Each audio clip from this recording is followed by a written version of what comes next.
Good morning. I'm Miss Grew, a fourth grade teacher with the Gulfport School District. Our learning target for today is I can interpret a multiplication equation as a comparison. Some vocabulary terms that we're going to review: multiplicative comparison, a comparison that tells how many times is many. For example, 7 times 3 equals 21 tells that 21 is 3 times as many as 7, and that 21 is 7 times as many as 3. An equation is a mathematical statement that uses an equal sign to show that two expressions have the same value. Factor is a number that is multiplied. Multiplication, an operation used to find the total number of items in a given number of equal-sized groups. Okay, so our first problem, we're going to be working with an array. So we have 3 times 1, 2, 3, 4, 5. And then if we count our 3 rows of 5, that would give us 15. So now we're trying to figure out blank is blank times as many as blank. So in our last problem, our answer always goes next to the word is. So 15 was our answer. And then we had 2 factors. We had 3 and we had 5. So 15 is 3 times as many as 5.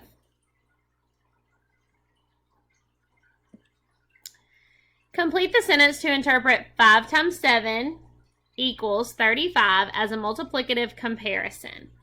So we have 5 times, so we're just going to plug in our numbers, 5 times as many as, and we're going to bring our 7 down. 5 times as many as 7 is 35. Write 2 comparisons that the equation 4 times 2 equals 8 shows. Now remember, the equal sign stands for the word is. So 4 times 2 is 8.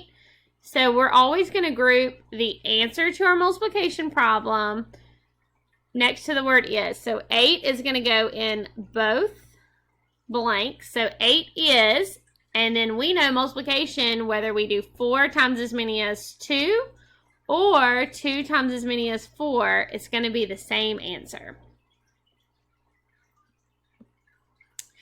Jackson scores 6 times as many points as John during one game. John scores 3 points. Draw a bar model that represents the number of points Jackson scores. So we have 2 people. We have Jackson and we have John. So I'm going to put John, and I know John scores 3 points. And then I know Jackson, and one thing that helps me is the number next to the word times tells me how many boxes I'm going to draw. So I'm going to draw 6 boxes.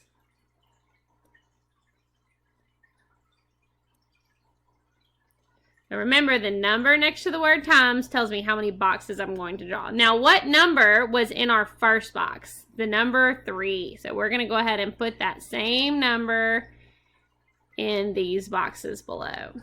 So I have 3 6 times. So we could skip count by 3s, or I know 3 times 6 equals 18.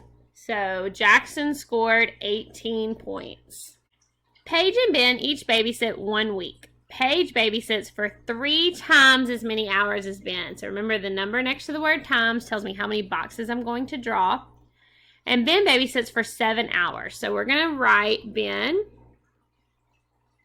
And we're going to write Paige. And we're going to figure out how many hours that Paige babysits. So I know Ben babysits for 7 hours. So I'm going to draw my 1 box with the number 7 in it.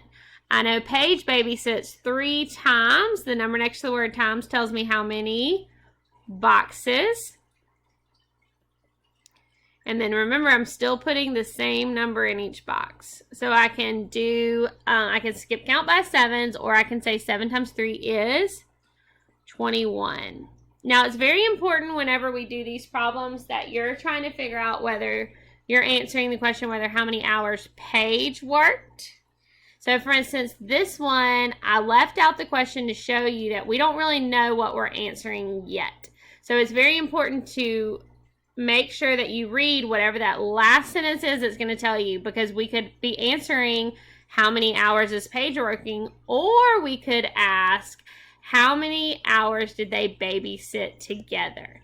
So there are different questions that you can get using the same bar model. We could also answer how many more hours did Paige babysit than Ben, and then we would have to take the 21 and subtract 7 from it. So in this case, I left the question off because I wanted to show you that there were multiple different answers you could get, or questions you could ask for this particular problem.